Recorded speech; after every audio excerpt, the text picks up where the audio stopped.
Start कर रहे हैं हम लोग बहुपद।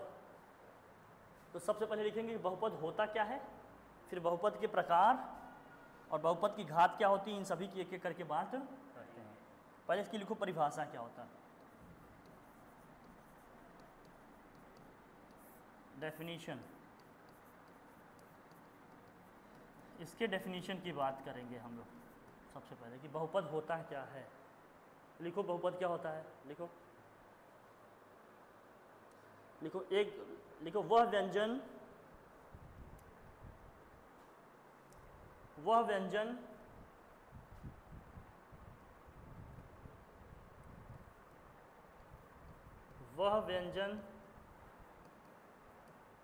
जो चर व अचर में संबंध दर्शाता है। एक ऐसा व्यंजन होता है जो चर और अचर में क्या करता है, संबंध दर्शाता है। उसको हम लोग क्या कहते हैं, उसको हम बहुपद कहेंगे। उदाहरण के तौर पे लिखो, जैसे इसका उदाहरण क्या हो जाएगा, इसका उदाहरण क्या बनेगा जरा देखो। जैसे इसका उदाहरण बन जाएगा, जैसे मान लो आपका ये हो गया, जैसे ax + b हो गया, या मान लो 3x का क्या हो जाएगा 5 हो गया, या मान लो क्या मिल गया आपको 2x² माइनस का 3x प्लस का क्या हो गया 6 हो। इसमें चर भी है और अचर भी, इनमें संबंध है ना, तो इन्हीं सबको हम क्या कहेंगे, ये क्या है, बहुपद हैं इत्यादि। नहीं तो आएंगे सब अभी इत्यादि, इसको हम लोग क्या कहेंगे, ठीक है। बहुपद को लिखो, इसको हम किससे प्रदर्शित करते हैं, लिखो बहुपद को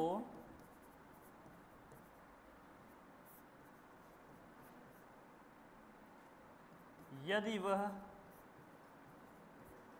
x का चर है तो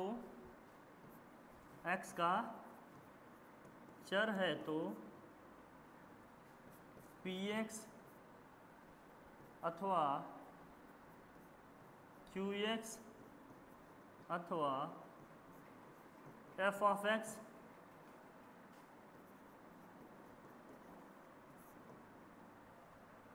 अगर वो x का चर है तो px या qx या fx इत्यादि से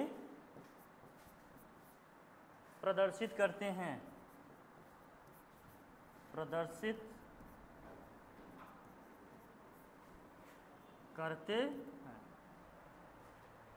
इत्यादि से प्रदर्शित करते हैं। उसी से उसको क्या करेंगे, हम प्रदर्शित करेंगे, ठीक है। जैसे यही फॉर एग्जांपल मैं समझाता हूँ, जैसे px = मान लो लिखा है 3x² + 2x + 3, या qx = लिखा है मान लो x² माइनस का 2, या f(x) लिखा है मान लो x² + x+, या तो इस तरह से या इस तरह से। अगर x का चर है तो x में, y का चर होगा तो p(y) लिखा जाएगा। क्या लिखा जाएगा, p(y), y³ माइनस का 3y प्लस का 2। z का होगा तो हर जगह क्या लिखा जाएगा, z² + z माइनस, जिसका भी चर होगा उसी के रूप में इस तरह से लिखा जाएगा। ओके, लिखो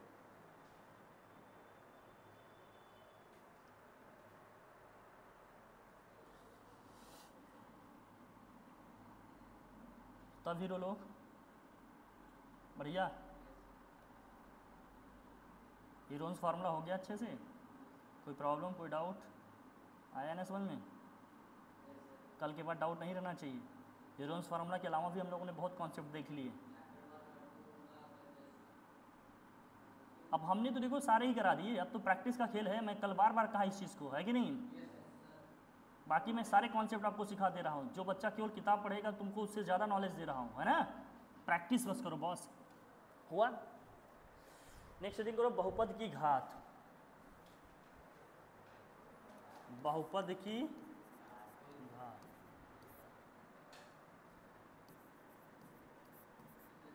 बहुपद की घात क्या होती है, आ रहे हैं भैया, बहुपद की घात, बहुपद की घात क्या होती है, ये देखो, देखो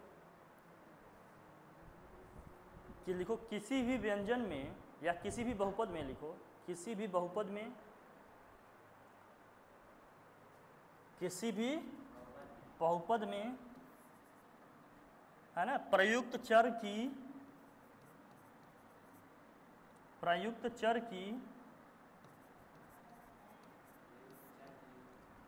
अधिकतम घात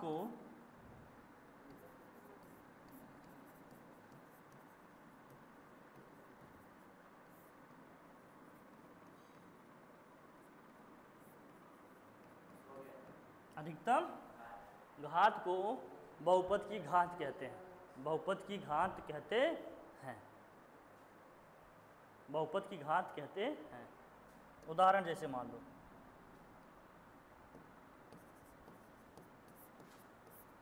उदाहरण के तौर पे मान लो, जैसे मान लो जैसे ये दिया x³ + 5x² माइनस का 3x + 2, इसकी घात कितनी होगी जरा बताओ, 3 हो जाएगी, घात इसकी क्या हो जाएगी, 3। कोई लिखा है qx = ये मान लो लिखा है x² माइनस का 5x + 1, इसकी घात कितनी हो जाएगी, 2। कोई इस तरह से लिखा है मान लो x + 1, इसकी घात कितनी हो जाएगी, 1। लेकिन अगर कोई मान लो इस तरह से लिखा है g of x = मान लो लिखा सिर्फ 2, इसकी घात क्या हो जाएगी, जहाँ पे कोई चर नहीं लिखा होगा उसकी घात क्या हो जाएगी, 0। लिख लो, उदाहरण है ये, समझिएगा, ठीक है। तो जो चर इसमें यूज होगा, x में लिखा है तो x की बात कर रहे हैं, y में लिखा होगा तो y की बात करेंगे। जो भी चर इसमें यूज हुआ है उसकी जो अधिकतम घात होगी वही उसका क्या होगा, चर उस बहुपद का घात हो जाएगा। ठीक है भैया, तुम लोग तो पढ़े हो सब, अभी रिवीजन हो जाएगा, पॉलिनोमियल पढ़े हो ना, रिवीजन हो जाएगा। चलो कोई टेंशन वाली बात हो तो बताओ भाई, यहाँ तक समझ में आ गया, देखते रहना तुम लोग, रिवीजन हो जाएगा, ठीक है। अभी तब तक आ जाने दो, सबको आने जाने दो, फिर पढ़ते हैं, आगे बढ़ें। चलो नेक्स्ट लिखो, बहुपद की घात हो गई, हम समझ गए। अब इसमें कुछ रिमार्क में लिखो, इंपॉर्टेंट चीज़ें, नोट में लिखो कुछ ज़रूरी चीज़ें, नोट। बहुपद की घात जो है ना आपकी, पहला फर्स्ट पॉइंट लिखो, बहुपद की घात, देखो बहुपद की घात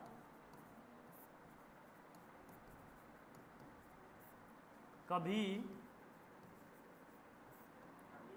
ऋणात्मक नहीं हो सकती, ऋणात्मक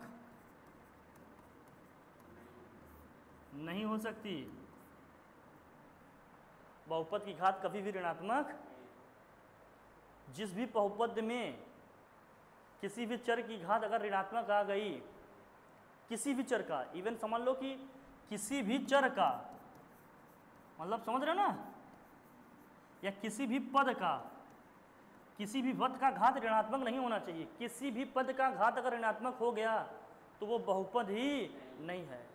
जैसे मान लो एग्जाम्पल के तौर पे, मैं एग्जाम्पल दे रहा हूँ, जैसे p of x = हमने दे दिया x² + 1/x²,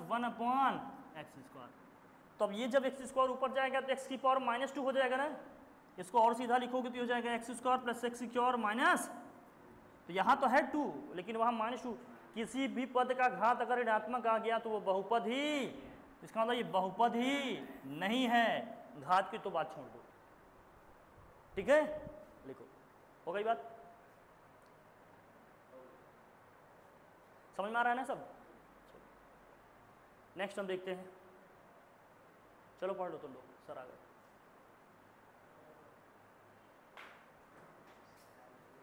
हाँ, चले आगे बढ़े, दूसरा पॉइंट लिखो,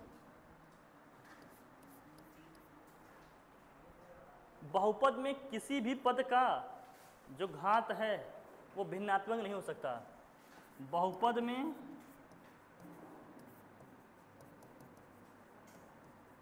किसी भी पद की घात, किसी भी पद की घात भिन्नात्मक नहीं हो सकती। भिन्न में नहीं हो सकती, भिन्नात्मक नहीं हो सकती। जैसे इसका उदाहरण समझो,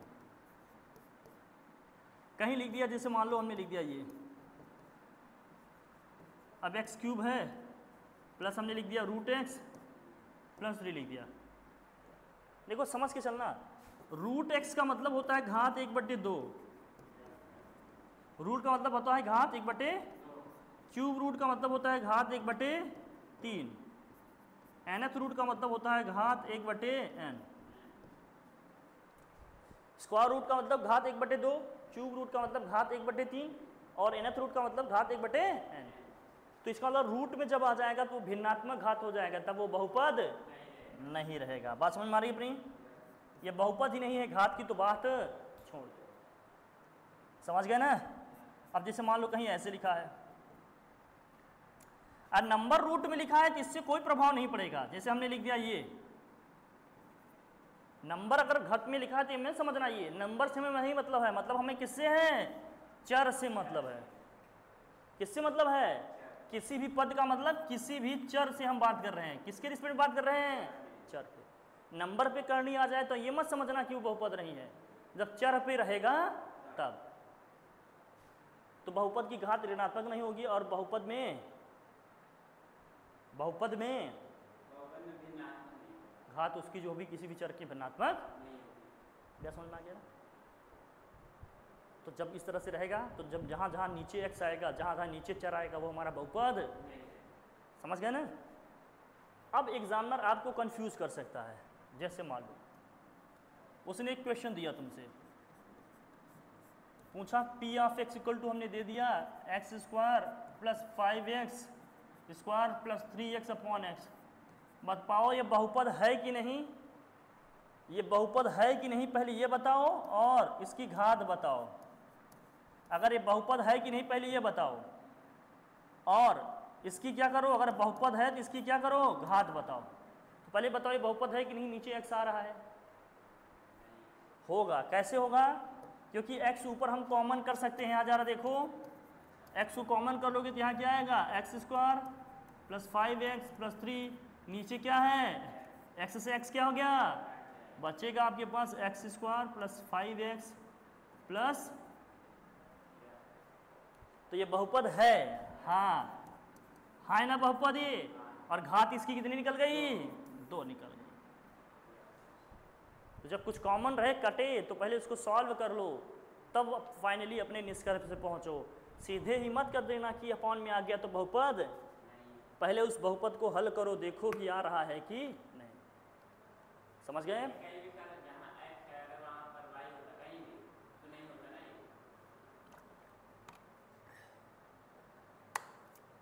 यही चीज़ आपको ध्यान रखना पड़ेगा। समझ गए? नहीं समझे? नोट करो।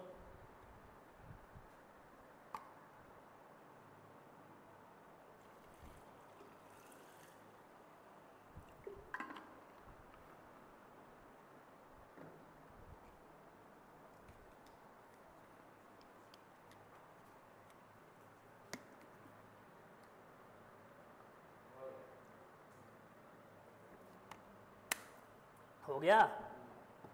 चलिए आगे बढ़ें। तो बहुपद की घात हमने देख ली। यहाँ तो कोई दिक्कत वाली बात बताओ? सब समझ में आ गया अपने को? कहीं कोई टेंशन वाली बात नहीं है? चलिए आगे बढ़ें फिर। अब आगे हम लोग बात करेंगे अपने सफ़र में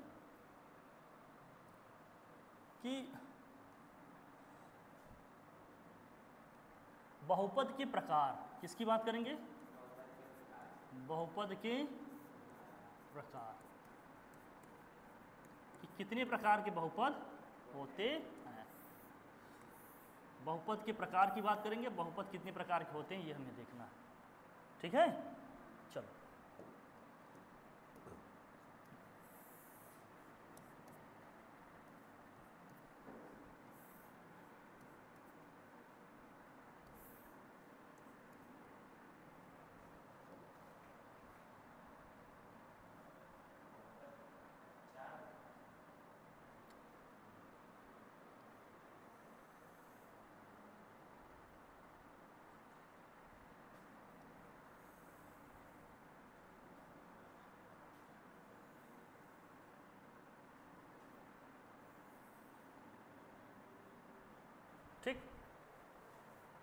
बहुपद के प्रकार।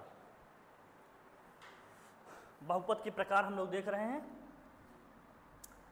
पहला होता है एक पदीय बहुपद। क्या होता है? एक पदीय बहुपद। फिर होता है द्विपदीय। पदीय लिख दो, पदीय लिखो, बात एक ही है। द्विपदीय बहुपद। फिर होता है त्रिपदीय। क्या होता है? इसके बाद आता है बहुपद। इसके बाद क्या हो जाता है? सीधे बहुपद। अब देखिए, एक पदीय, द्विपदीय और त्रिपदीय का मतलब क्या है? नाम से ही क्लियर है। जिसमें क्या हो? जिसमें केवल और केवल कितने पद हो? एक पद हो, उसको हम लोग क्या कहेंगे? एक पदीय। इसके उदाहरण देख लो। जैसे उदाहरण में इसके जैसे क्या आएगा? जैसे बताओ। या सिर्फ क्या देगा? केवल एक पद दिया रहेगा। ये कहीं एक्स स्क्वायर दिया है, या सिर्फ क्या दिया है? 2x दिया है, या कौन है?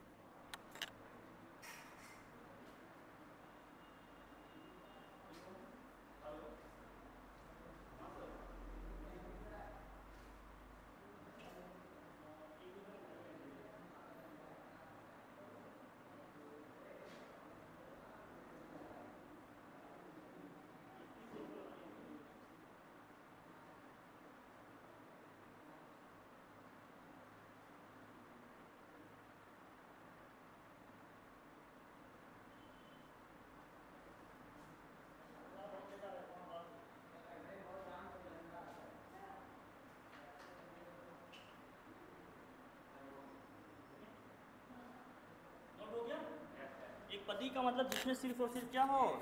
एक ही पद दिया होगा। कुल मिलाकर उसमें एक ही पद होगा। ठीक है। अब जैसे कभी कभी ऐसे भी दिया जा सकता है कि मान लो केवल एक अचर संख्या ही ऐसे। अचर का मतलब समझते हैं ना, जो अंक होते हैं। चर का मतलब वही जो वेरिएबल होते हैं। द्विपदी का मतलब नाम से क्लियर है, इसमें कितने पद होंगे? जिसमें कितने पद हो भाई? 2 पद होंगे। जैसे इसके उदाहरण में लिखो, क्या क्या हो सकता है? 2 पद कोई भी लिख लो। जैसे 2x + 3, इसमें भी 2 पद आ गए। और कुछ ले लो, जैसे मान लो कुछ भी हो सकता है भाई। x² - 3x हो जाएगा। ठीक है ना। अब कोई अगर इस तरह से लिख दिया ना, तो जैसे मान लो किसी ने लिख दिया 3x + 2x, एक पदी है कि द्विपदी है? नहीं गधे, ये जुड़ जाएगा ना। ये 2 पदी है नहीं है। क्या होगा जब जुड़ के एक ही हो जाए? हाँ, तब हो जाता है। ये ध्यान रखना पड़ेगा। ठीक है ना। अब ये नहीं कि 2 बार में करके एक जैसा लिख दिए तो भाई जुड़ जाएगा, तो एक पदी बन जाएगा ना। वो हल भी करना पड़ता है कभी कभी, समझ गया ना। एकदम होशो हवास में काम करना, नहीं तो मामला गड़बड़ा जाएगा। त्रिपदी का मतलब नाम से क्लियर है, कितने पद होंगे? 3 पद होंगे। ऐसा बहुपद जिसमें कितने पद हों उनको बोलेंगे त्रिपदी। हाँ, उदाहरण के तौर पे लिख लो। जैसे 2x², चलो 2x² + x + 1 हमने कर दिया। चलो कुछ भी लिख लो यार। qx = मान लो कुछ भी 3 पद लिख लो बस, और क्या। 2x³ - 3x + 1 लिख दिया हमने। चलो कुछ भी लिखो, बस 3 पद हों। ऐसे बहुपद जिनके क्या हों? 3 पद हों, उनको क्या बोलेंगे हम? त्रिपदीय बहुपद। ये बात समझ में आ रही है? कोई टेंशन वाली बात नहीं। बहुत बढ़िया। चलिए, बहुपद का मतलब एक ऐसा बहुपद या एक ऐसा व्यंजन जिसमें 3 से ज़्यादा पद हों। 3 से अधिक पद कितने भी हो सकते हैं, चाहे 10 हो, चाहे 20 से 50, जितने भी पद हों, अब सबको क्या बोलेंगे? बहुपद ही बोलेंगे। ठीक है। तो इसमें लिखना ये क्या होगा? एक ऐसा बहुपद है 3 से अधिक पद। 3 से अधिक पद जिसमें होता है उसको हम क्या बोलेंगे? बहुपद। कोई उदाहरण बताओ इसका, कोई उदाहरण इसका बताओ जल्दी से। हाँ कुछ भी हो सकता है, बताओ कोई इसका एग्जाम्पल।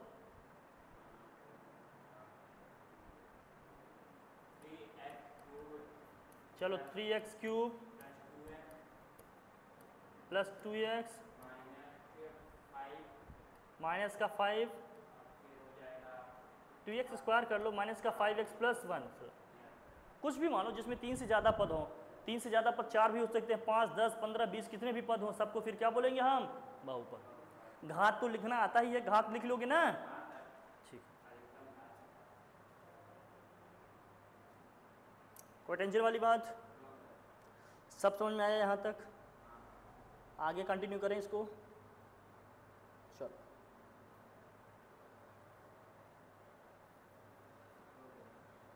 आगे बढ़ें, चलो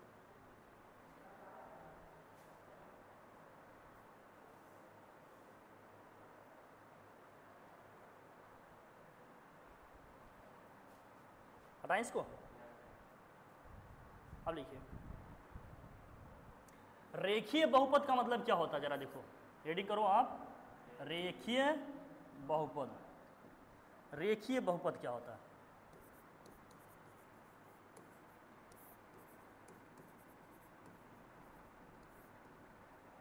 क्या है भाई? रेखीय बहुपद। रेखीय बहुपद क्या होता है पहले ये समझेंगे। तो रेखीय बहुपद क्या होता है? रेखीय बहुपद एक ऐसा बहुपद, ऐसा बहुपद जिसकी घात कितनी हो, जिसकी घात 1 हो।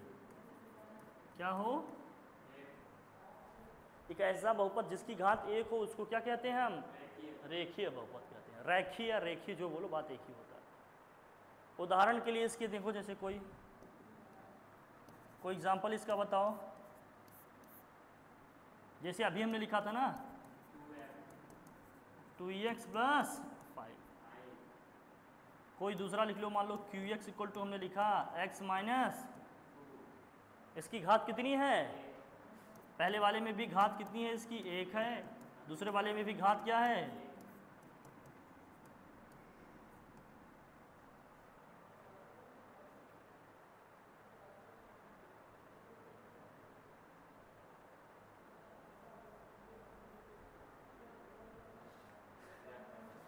अगर देखो नोट में इसको लिखना, अगर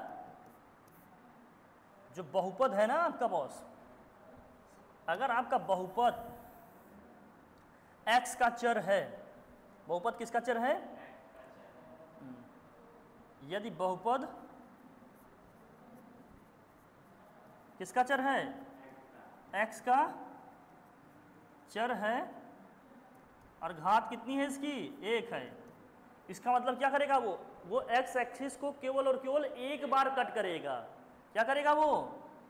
हाँ, मतलब x अक्ष को एक बार काटेगा। x एक्सिस को कितनी बार काटेगा? एक बार काटेगा। घात 1 होने का मतलब x एक्सिस को कितनी बार काटेगा? वो एक बार काटेगा। ठीक है ना, लिख लो। घात के 1 होने का मतलब x एक्सिस को कितनी बार काटेगा? वो एक बार काटेगा। जैसे ये वाला है, अगर इस बहुपद में मैं इसको सॉल्व करता ना, तो देखो क्या आता बॉस। सॉल्व करूंगा तो इसको 2x प्लस 5 इक्वल टू मैं 0 करूंगा, तो यहाँ से x की वैल्यू क्या आ जाएगी? माइनस के 5/2। अगर इसका ग्राफ ड्रॉ करूंगा तो जहाँ पर x की वैल्यू -5/2 होगी, वहाँ से लाइन जा रही है ये, तो यहाँ पर लाइन ये ऐसे जाएगी। ये लाइन हमारी है, ये y एक्सिस है, ये क्या है? तो ये 2x प्लस 5 वाली लाइन है हमारी, ये है लाइन जहाँ पर x की वैल्यू क्या है? माइनस के 5/2। तो ये x एक्सिस को कितनी बार कट कर रहा है? देखो, केवल और केवल एक ही बार कट रहा है। कहाँ काट रहा है? तो रेखीय बहुपद का मतलब जो इसमें बहुपद का ग्राफ बनेगा ना, जो एक क्या बनेगा? एक लाइन बनेगी। एक लाइन इसमें क्या बनेगी? इसकी इसका मतलब इसके ग्राफ में क्या आएगा, इसके ग्राफ में हमेशा एक लाइन आएगी, ग्राफ में हमेशा एक सीधी रेखा मिलेगी, एक क्या मिलेगी, एक सीधी रेखा। मतलब उसमें कहीं मुड़ाव नहीं होगा, कहीं भी इस तरह से घुमा नहीं रहेगा, वो सीधी लाइन हमेशा जाएगी।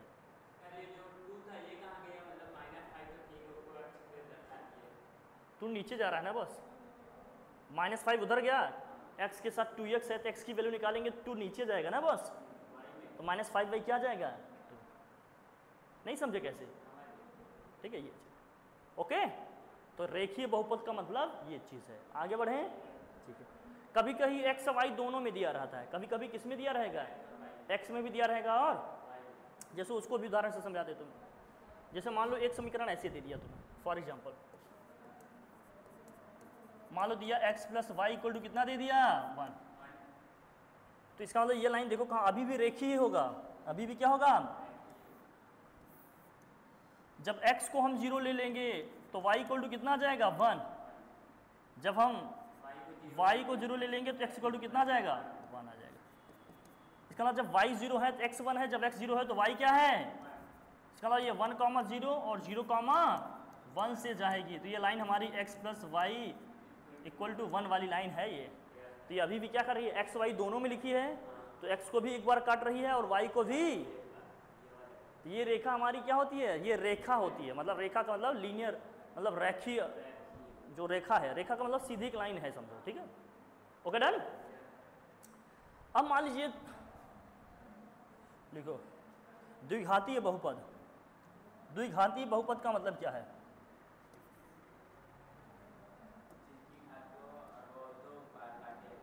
हाँ द्विघातीय बहुपद का मतलब क्या है, लिख लो द्विघातीय बहुपद।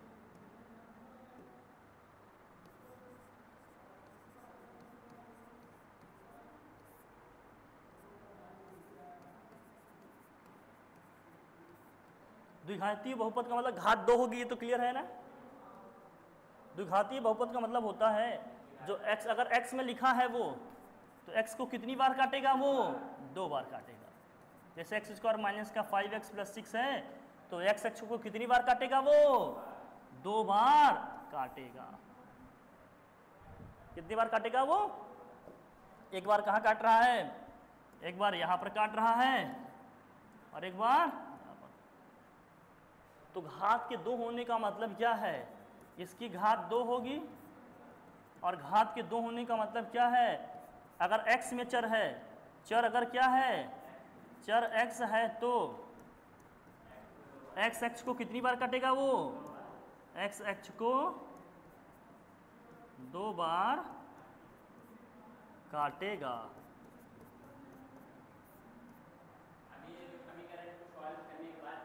हाँ अब इसको सॉल्व करोगे तो देखो, इसको जब सॉल्व करेंगे तो क्या आएगा, ये x² - 5x + 6 = क्या है 0 हो गया। इसको फैक्टराइज करोगे तो x - 3 x - 2। अब फैक्टराइजेशन हम लोगों ने सीखा था, दोनों के अलग अलग 0 के बराबर करेंगे तो x की वैल्यू 3 भी आ जाएगी, x की वैल्यू 2 भी आ जाएगी भैया। तो मतलब x की वैल्यू जहाँ पर 2 है और जहाँ पर क्या है 3 है, वहीं पर ये x एक्सिस को क्या कर रहा है, काटेगा। समझ गए, जहाँ पर x की वैल्यू 2 होगी, जहाँ पर x की वैल्यू 3 होगी, वहीं वह x एक्सिस को काटेगा। और द्विघाती होने का एक और भी मतलब है जो बहुत खास है, ये ध्यान रखना पड़ेगा। द्विघाती होने का मतलब एक और है जो बहुत ही क्या है, खास है, इसको नहीं भूलना है, किसी भी कीमत पे नहीं भूलना है इसको, समझे, किसी भी कीमत पे नहीं भूलना है इसको, ओके। चलो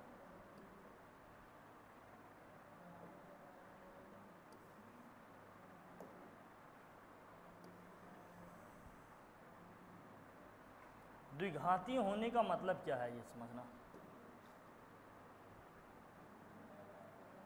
द्विघाती होने का मतलब क्या है कि इसके जो हल निकलेंगे ना, बहुपद के हल कितने होंगे, बहुपद के 2 हल निकलेंगे, 2 हल होंगे। या यूं कहते हैं क्या, या क्या कह दोगे, इसके दो मूल निकलेंगे। कितने मूल निकलेंगे, दो मूल निकलेंगे। इसका मतलब एक्स एक्स को दो बार काटेगा तो कितने मूल निकलेंगे, दो। एन बार काटेगा तो कितने मूल निकलेंगे, एन। लेकिन द्विघात है तो दो ही बार काटेगा। कोई ऐसा बहुपद आ गया जिसकी एन घात है तो एक्स एक्स को कितनी बार काटेगा, वो एन बार काटेगा। इसके दो मिल गए। अब एक रेखी वाले में, एक रेखी वाले में कितने मूल निकलेंगे, समझ रहे हो ना, एक बार काट रहा था ना, तो इसके कितने मूल निकलेंगे, एक मूल निकलेंगे। या कहते हैं एक हल होंगे, बहुपद का एक हल होगा, या यूं क्या कहते हैं हम इसका, और क्या हो सकता है बताओ, एक हल निकलेगा, या क्या कहते हैं इसको, एक मूल निकलेगा। एक मूल होगा या निकलेगा, उसका मतलब भी क्या होता है, देखिए। अब देखो जितने मूल हैं उतनी बार एक्स एक्स को काट रहा है। अगर चर एक्स है हमारा तो, अगर वाई चर होता तो वाई को काटता है, एक्स चर है तो एक्स एक्सिस को काटेगा। तो जितनी बार काटेगा उतने उसके मूल निकलेंगे, उतने उसके हल निकलेंगे। बात समझ में आई इतनी। दो है घात तो दो बार काटेगा, दो। तीन होगा, तीन काटेगा, तीन। बात समझ में आ गई इतनी, कोई टेंशन वाली बात समझ में आ गई। आगे बढ़े, है ना, ठीक। चलो नोट में एक चीज लिख लीजिए,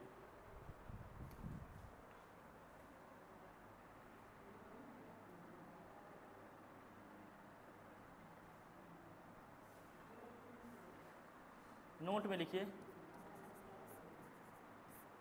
चाहे एक रेखीय समीकरण हो, चाहे क्या होगा द्विघात समीकरण हो, चाहे त्रिघात समीकरण हो, उनके जो भी मूल निकलते हैं समीकरण को हमेशा क्या करते हैं, संतुष्ट करते हैं। समीकरण को हमेशा क्या करते हैं, मतलब उसका मान रखें तो समीकरण में के जो लेफ्ट साइड में मान आएगा वही राइट हैंड साइड में भी मान आएगा। तो किसी भी समीकरण के मूल लिखो, किसी भी समीकरण के मूल, किसी भी समीकरण के मूल, किसी भी समीकरण के मूल उस समीकरण को हमेशा क्या करते हैं, संतुष्ट करते हैं। समीकरण को हमेशा संतुष्ट करते, समीकरण को हमेशा संतुष्ट करते हैं। समीकरण को हमेशा क्या करते हैं, जैसे अभी हमने लिखा समीकरण एक, मान लो अभी जो हमने लिखा था जस्ट अभी पीछे हमने लिखा था ना, एक्स स्क्वायर माइनस का 5x प्लस 6 इक्वल टू, इसको हल किए तो इसके दो गुणनखंड बने ना, यहाँ से x का मान यहाँ से 2 भी आया, और तो इस समीकरण में जब 2 और 3 रखूंगा तो ये समीकरण को संतुष्ट करेगा। देखो समझाते हैं कैसे।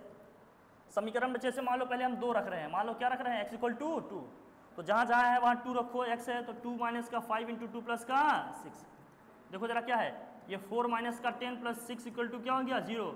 6 प्लस 4 कितना हो गया, 10। 10 minus 10 equal to 0, equal to 0 हो गया कि नहीं। समीकरण को संतुष्ट कर रहा है ना, करेगा। दूसरा वाला भी इसी तरह से देखो जरा, दूसरे वाले में देखो जरा, जब x इक्वल टू क्या रखोगे 3, तो 3 का क्या हो गया स्क्वायर, माइनस का 5 इंटू 3 प्लस का 6 इक्वल टू 3 का स्क्वायर 9, 5 3 15 प्लस 6 इक्वल टू 9 6 कितना हो गया 15, माइनस का 15 इक्वल टू 0, तो 0 बराबर संतुष्ट कर रहा है कि नहीं। तो किसी भी समीकरण के जो भी मूल निकलेंगे हमेशा वो समीकरण को क्या करेंगे, संतुष्ट करें। लिख लो भैया, ये कुछ मोटी मोटी बातें थी, इसको ध्यान में रखना था। अब हम लोग एक्सरसाइज में आते हैं, अपने प्रश्नावली में आते हैं, उसके क्वेश्चन करते हैं, ठीक है।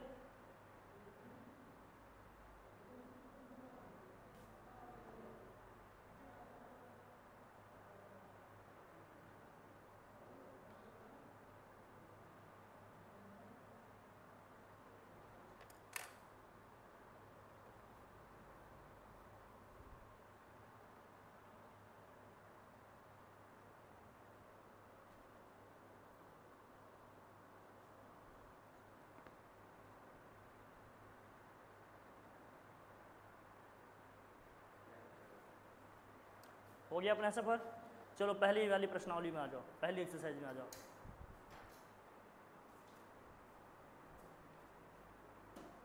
फर्स्ट वाले में बस यही पूछ रहा है ना, क्या पूछ रहा है देखो, पहला प्रश्न क्या है, प्रश्नावली कौन सी है, 2. प्रश्नावली है 2.1। क्या कह रहा है 2.1 में, बताओ पहला प्रश्न।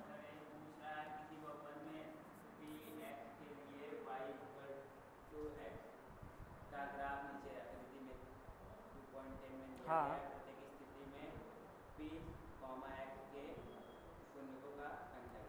शून्य का मतलब, शून्यकों का मतलब क्या है, वही उसके मूल, कितने मूल हैं उसके, जितनी बार काटेगा उसके उतने ही क्या निकलेंगे, मूल। तो किस में लिखा गया है, नहीं क्या लिखा है, y = f(x), मतलब चर x है, चर इसमें कौन सा है, x है। मतलब sx को जितनी बार काटेगा, चर इसमें क्या है, x। x को जितनी बार काटेगा उसके उतने शून्यक, शून्यक का मतलब मूल होता है भैया, रूट या फिर जीरोस को ही क्या कहते हैं, रूट का मतलब मूल होता है, जीरोस का मतलब ही क्या होता है भैया, शून्यक। बड़ी जटिल हिंदी है, थोड़ा समझ के रखना। कुल मिलाकर वही उसके कितने मूल निकले। हाँ चलो, तो x को एक भी बार काटेगा नहीं तो एक भी मूल नहीं, एक बार काट रहा है तो एक होगा। तो पहले वाले में कितनी बार काट रहा है, एक बार काट रहा है, पहले वाले में 0 हो गया। दूसरे वाले में कितनी बार काट रहा है, एक बार काट रहा है। तीसरे वाले में 2 बार काट रहा है, 2 होगा। चौथे वाले में 2 बार काट रहा है, 2 होगा। पांचवें वाले में 4 काट रहा है, 4 होंगे शून्यक। और छठे वाले में 3 बार काट रहा है तो 3 शून्यक होंगे। बात समझ में? अगर घात पूछता तो घात भी बता देते, जितनी बार काटेगा उतनी ही घात। अच्छा टच भी करेगा तब भी, काटे जरूरी नहीं है, x को छुएगा भी तब भी, समझ रहे ना, समझ गए? क्योंकि x पे y की वैल्यू हमेशा क्या आती है, 0। हमें x के वो मान ढूंढने हैं जिसके लिए y क्या हो, 0 हो। तो पहली प्रश्नावली का उत्तर हो जाएगा डायरेक्ट। देख लो सब सही है अपना जो लगाए हो, फटाफट आंसर शीट मैच कर लो अपना। कहाँ तो 2 क्यों लिखे भाई, तो 3 है तो 3 बताओ ना। अब चलो अगला प्रश्नावली आ जाओ, क्या है देखो, क्या पूछ रहा है इसमें।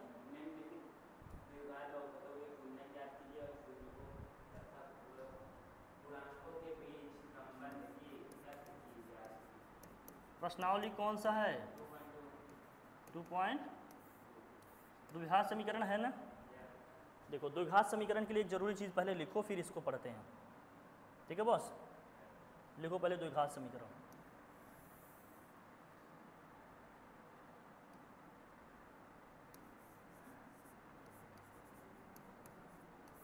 द्विघात समीकरण, देखो द्विघात समीकरण में बॉस क्या समझना है हमें। जो द्विघात समीकरण होता है ना, वो क्या होता है, द्विघात समीकरण का जो स्टैंडर्ड फॉर्म है वो ax² + bx + c = क्या है।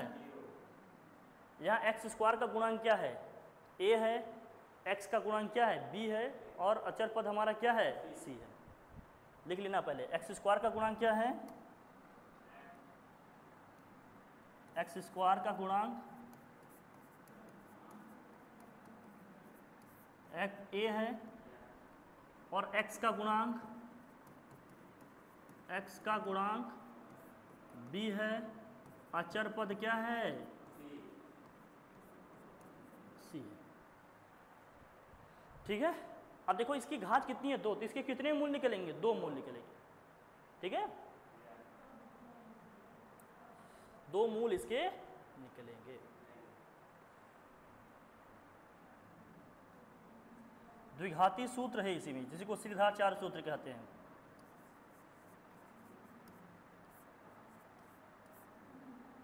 द्विघातीय सूत्र, द्विघाती सूत्र क्या है मैं लिख देता हूं, देख लो जरा ध्यान से।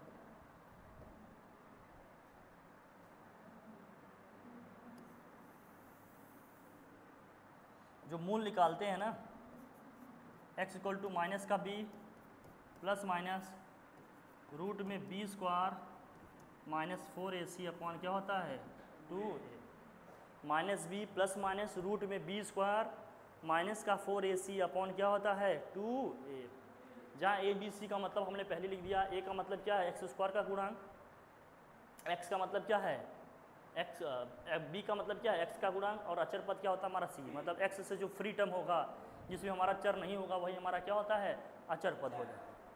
ये बात समझ में आई अपनी? द्विघाती सूत्र ये बनेगा, ये होगा। अब इसके मूल हैं, यदि इसके मूल, यदि मूल लिखो यहाँ,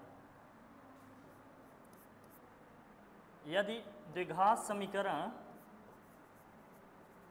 द्विघात समीकरण जो हमने लिखा कौन सा, ax square plus bx plus C equal to 0 के मूल, मूल या शून्यक बात एक ही है, मूल जो मूल हैं इसके अल्फा वो बीटा हो तो, अल्फा वो बीटा हो तो मूलों का योग, क्या लिखोगे मूलों का योग, मूलों का योग का मतलब क्या हो जाएगा अल्फा प्लस बीटा, मूल हमने अल्फा और बीटा माना ना, बराबर होता है ये माइनस का b बाई ए, माइनस का b बाई क्या होता है a, माइनस के b बाई ए का मतलब b क्या था हमारा x का गुणांक था ना, तो माइनस x का गुणांक, माइनस x का गुणांक बटे क्या हो जाएगा a का मतलब क्या है एक्स स्क्वायर का गुणांक, एक्स स्क्वायर का गुणांक। तो मूलों का योगफल जो आया हमारा, मूलों का जो क्या आया भैया योगफल आया, मूलों का योगफल क्या आ गया माइनस का b बाई ए, जिसको हमने क्या लिखा माइनस एक्स का गुणांक बटे एक्स स्क्वायर का गुणांक, ठीक है। जो मूलों का गुणनफल आता है क्या आएगा भैया, मूलों का गुणनफल, मतलब alpha into beta, alpha into beta, मूल अल्फा बीटा है तो मूलों का गुणनफल क्या होगा अल्फा इंटू बीटा, बराबर होता है सी बाई ए, अचर पद बटे क्या हो जाएगा एक्स स्क्वायर का गुणांक, एक्स स्क्वायर का गुणांक, अचर पद बटे एक्स स्क्वायर का गुणांक, अचर पद बटे क्या हो जाएगा एक्स स्क्वायर का गुणांक, ठीक है। तो मूलों का गुणनफल ये होता है, ठीक है। तो जो X square Y, X square X का जो गुणांक होता है और मूलों में ये संबंध होता है, मूलों का योगफल जो होता है माइनस एक्स का गुणांक बटे क्या होता है एक्स स्क्वायर का गुणांक, और मूलों का जो गुणनफल होता है अचर पद बटे क्या होता है एक्स स्क्वायर का गुणांक। ये मूल और जो एक्स स्क्वायर एक्स और अचर पद के गुणांक होते हैं उनमें ये संबंध होता है। बात समझ में आई इतनी, इसमें कोई टेंशन वाली बात नहीं। एक इंपॉर्टेंट नोट लिख लो फिर आगे बढ़ते हैं।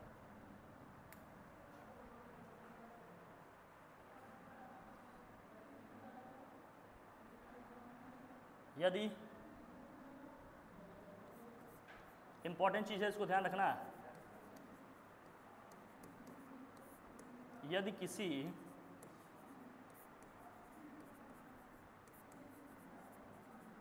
द्विघात समीकरण, यदि किसी द्विघात समीकरण के मूल अल्फा व बीटा हो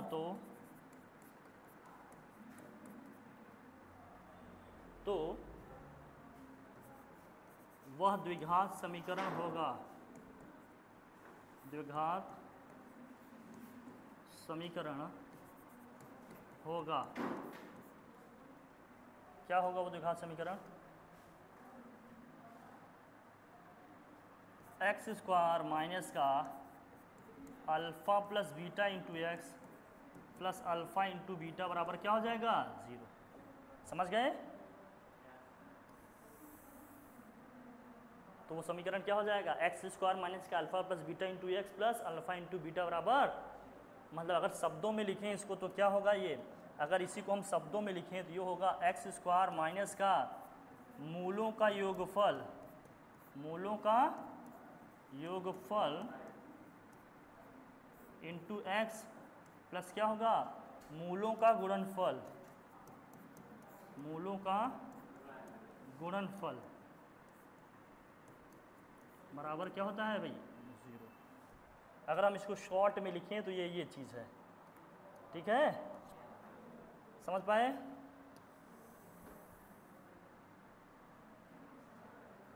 एक्स स्क्वायर माइनस मूलों का योगफल इंटू एक्स प्लस मूलों का गुणनफल इक्वल टू क्या हो जाएगा, 0। कोई दिक्कत? या और इसको तरीके से लिखो, या और करके लिखो इसको, x minus alpha x minus beta बराबर क्या हो जाएगा, इन्हीं दोनों को गुणा कर देंगे, इन्हीं दोनों को क्या कर देंगे, गुणा कर देंगे, तब भी क्या होगा, जो भी मूल दिए होंगे उसको x में माइनस करके इस तरह से फैक्टर बनाकर मल्टीप्लाई कर देंगे, जो होगा भाई हमारा आंसर आ जाएगा। इन सभी तीनों का मतलब एक ही है, चाहे जिससे भी करोगे आंसर एक ही आएगा। बात इतनी समझ में आ गई अपनी, कोई टेंशन वाली बात? एक क्वेश्चन में करा देता हूँ, बाकी आप ट्राई करेंगे। चलिए बताओ, अब एक्सरसाइज कौन सी थी, प्रश्नावली कौन सी शुरू की है अभी, 2.2 प्रश्नावली लिए 2.2। पहला क्वेश्चन क्या है जरा बताओ। फर्स्ट का कई पार्ट दिया होगा ना इसमें, बोलो, हाँ बोलो क्या है पहला, एक्स स्क्वायर माइनस, चलो इसको समीकरण बना लेते हैं। घात पूछ रहा था इसकी, क्या क्या पूछ रहा है इसमें बताओ।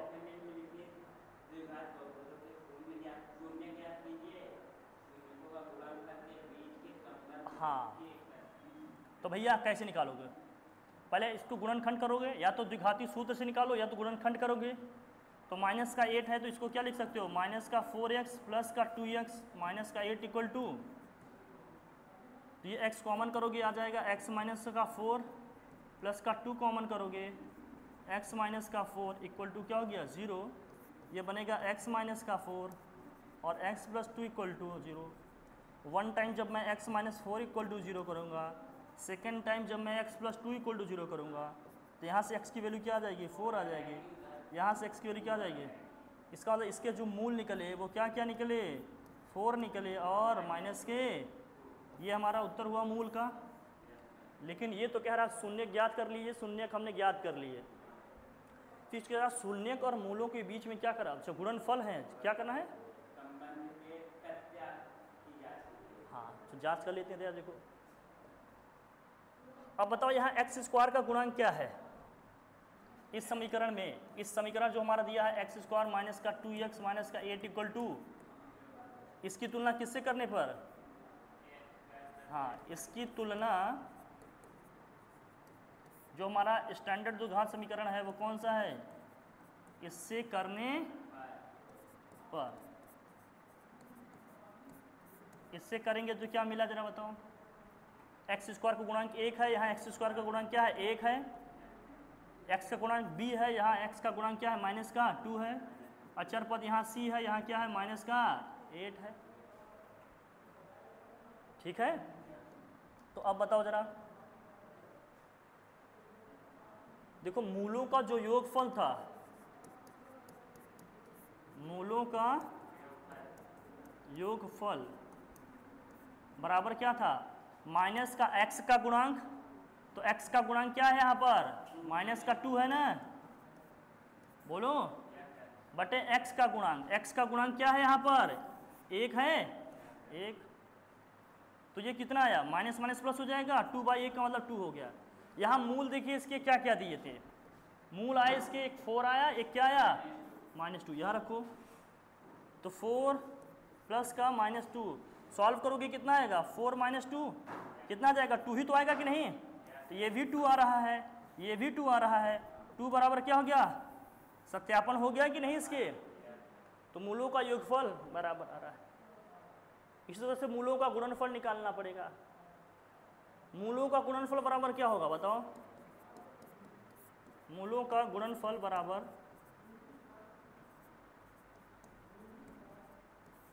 अचर पद बटे क्या होता था, x का गुणांक, अचर पद क्या है माइनस का 8 है, x का x स्क्वायर का गुणांक क्या है 1 है, तो ये कितना है माइनस का 8।